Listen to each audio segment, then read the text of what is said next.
భావించి చెప్తున్నారు. మీగాళ్ళు అంటే ఉపరితలములు, పాదముల యొక్క పైభాగములు.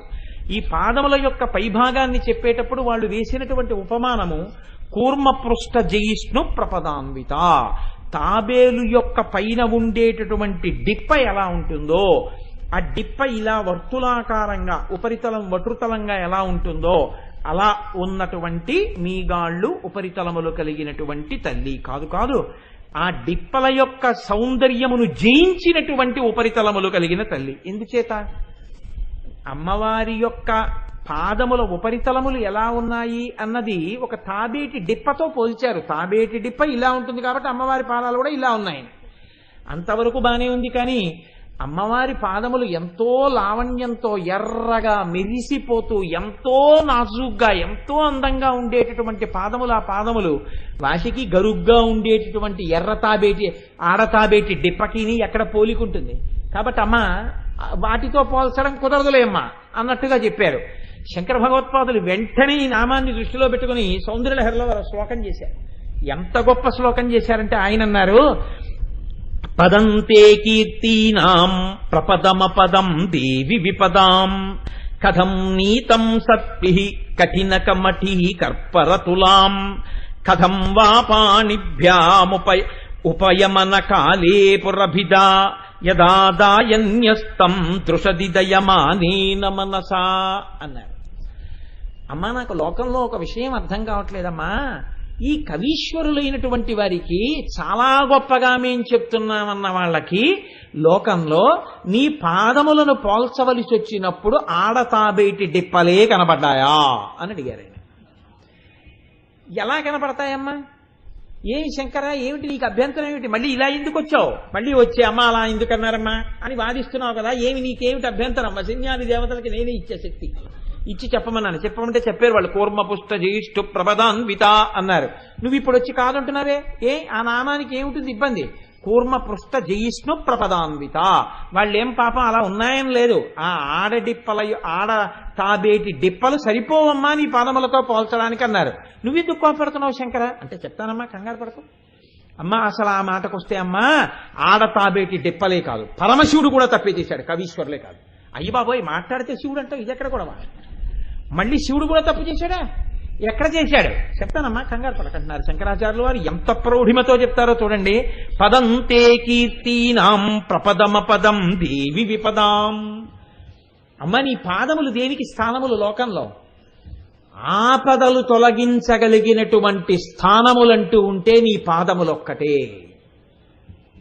ఎందుకంటున్నారు శంకరాచార్యులు వారు ఈ మాట అంటే, లోకంలో ఏ ఇంట ఏడుపు వినపడకుండా, ఏ ఇంట అమంగళము రాకుండా, ఏ ఇంట ఇబ్బందులు రాకుండా సంతోషంగా ఉండాలని కోరుకోవడానికి మొట్టమొదట రోజు ప్రారంభం ఎలా జరుగుతుంది? ఆడది నిద్ర లేవగానే మంగళసూత్రాలు కళ్ళకద్దుకుంటుంది. సర్వమంగళాదేవతను అడుగుతుంది, అమ్మా నా భర్త ఏ ఆపద రాకుండా రక్షింపబడుగాక. ఇప్పుడు ఈయన లేచి పూజ చేస్తూ ఏమడుగుతాడు? అమ్మా ధర్మపత్ని సమేతస్య సకుటుంబస్య క్షేమస్థైర్య విజయ అభయ ఆయురారోగ్య ఐశ్వర్యాభివృద్ధ్యర్థం ధర్మార్థ కామ మోక్ష చతుర్విధ పురుషార్థ ఫల సిద్ధ్యర్థం. అమ్మా నా వాళ్ళైనటువంటి వాళ్ళు, నా బిడ్డలు క్షేమంగా ఉండాలని ఆయన కోరుకుంటున్నాడు. ఇప్పుడు లోకంలో ప్రమాదములు రాకుండా చేయగలిగినటువంటి అతి భద్రమైన స్థానం అంటూ ఉంటే ఎక్కడుంది? ఒక్క నీ పాదాలే. నీ పాదాలని నమ్మిన వాడికి ఆపదలు రావు. ఎంత ఆపదలు కూడా నీ పాదములు నమ్మిన వాడికి గట్టెక్కిపోవలసిందే. ఎందుకు గట్టెక్కిపోతాయి? ఒక్కటే కారణం, ఆవిడ సమస్త చరాచర జగత్తుకు చక్రవర్తిని, ఆవిడ సామ్రాజ్ఞి, పరిపాలకురాలు. నన్ను నమ్మి ఉండగా వాడికి ఆపద వచ్చేస్తే ఇంక నేనున్నానని గుర్తేమి? వాడు నా కొరకు రక్షింపవలయువాడు విత్త వయోరూప విద్యా బలైశ్వర్య కర్మ జన్మ గర్వ ముడిగి ఏకవిధమున విమలుడయ్యవడుండు వాడు నా కొరకు రక్షింపవలయువాడు అంటారు పోతన గారి భాగవతంలో శ్రీ మహావిష్ణువు. వాడు అన్నీ వదిలిపెట్టేసేసి నా గొప్పతనం ఏందమ్మా, నేనా రక్షించుకోగలిగిన వాడిని, నువ్వు రక్షించాలమ్మా అని నమ్మి నా పాదాలు పట్టుకున్నాడు. నమ్మి పట్టుకుని ఉండగా వాడు ఏదో పాపం చేశాడు, ఆ పాపానికి ఫలితంగా ఇవాళ వాడు ఏడవాలి, అందుకని వాడు ఇంట్లో ఒకళ్ళని తీసేస్తానంటే ఎలా కుదురుతుంది? ఒప్పుకోదు అమ్మవారు, ఆప్ చేసేస్తుంది అంతే. కాబట్టి ఇప్పుడు ఆవిడ ఏం చేస్తుంది? మృత్యువుతో సమానమైనటువంటి దాన్ని ఒక దాన్ని ఇస్తుంది. ఒక ఉదాహరణ మీకు చెప్పాలనుకోండి, అవ్వాల్టి రోజున ఆయన్ని ఒక పాము కరవాలి, అమ్మవారి అనుగ్రహం కలిగింది. అమ్మవారు ఏం చేస్తుంది, ఒక తేలు కరిచేట్టు చేసి వదిలిపెట్టేస్తుంది. ఇప్పుడు విషం ఎక్కలేదా, ఎక్కింది. విషపు జంతువు కరవలేదా, కరిచింది. విలవెలలు ఆడిపోలేదా, ఆడిపోయాడు. అయ్యి బాబోయ్ ఏమవుతుందో పిల్లాడికి బెంగపెట్టుకోలేదా, బెంగపెట్టుకున్నారు. హాస్పిటల్కి తీసుకెళ్లలేదా, తీసుకెళ్లారు. తండ్రికి ఫోన్ చేస్తే ఉరకల పరగల మీద రాలేదా, వచ్చాడు. విషాన్ని విరిగిపోయే మాంత్రికుల్ని తీసుకొచ్చి మంత్రం వేయించలేదా, వేయించారు. విషం విరిగిపోయే ఇంజక్షన్ చేశారా, చేయలేదా, చేశారు. ఒక్క 48 గంటల అబ్జర్వేషన్లో ఉంచుదామని ఐసీసీయూలో పెట్టారా లేదా, పెట్టారు. కానీ మృత్యువునకు సంబంధించి పాము కరిస్తే ఎంత హడావిడో అంత హడావిడి జరిగింది. కానీ వాడి ఇంటికి వచ్చాడు, వాడి మృత్యువు గట్టెక్కిపోయింది, వాడి గండం పోయింది. గండం పోయేటట్టుగా తక్కువ విషం ఎక్కేటట్టుగా చేసిన శాసనం ఎవరి దగ్గర నుంచి వచ్చింది, అమ్మవారి దగ్గర నుంచి వచ్చింది. కాబట్టమ్మా, లోకంలో ప్రమాదాలన్నీ నివారింపబడాలంటే ఏ స్థానములు భద్రమైన స్థానములు, నీ స్థానములు భద్రమైన స్థానములు. అందుకే మీరు చూడండి, సాధారణంగా ఏదైనా ఒక కొత్త వాహనం కొన్నా, ఒక కొత్త పెద్ద పరికరాన్ని పట్టుకుని పని చేయడం మొదలుపెట్టినా, ఎక్కువ వోల్టేజ్తో ఉన్నటువంటి పవర్ స్టేషన్ వర్క్ స్టార్ట్ చేసిన, పెద్ద ప్రవాహంతో నీటిని వదిలిపెట్టే ముందైనా దీనికి 2 వేపులా అంచుంది, ఇది పనికొచ్చేట్టు ఎలా చేయగలదో ప్రమాదం కూడా అలా తేగలదు. ఇది ప్రమాదం వైపు కానీ వెళ్ళిందా మామూలుగా ఉండదు దీని ప్రభావం అనుకున్నప్పుడు ఏం చేస్తారంటే దానికి ముందు శక్తి పూజ చేస్తారు. మీరు ఇప్పటికీ చూడండి, బస్సంతా పసుపు రాసి బొట్లు పెట్టరు. మీరు ఎప్పుడైనా చూడండి, బస్సు చక్రాలు శుభ్రంగా ఇలా పసుపు వేళ్లతో ఇలా ఇలా ఇలా పెట్టి బొట్లు పెడతారు. ప్రమాదమునకు గుర్తు ఆ చక్రాలే. అందుకని దానికి పూజ చేస్తారు.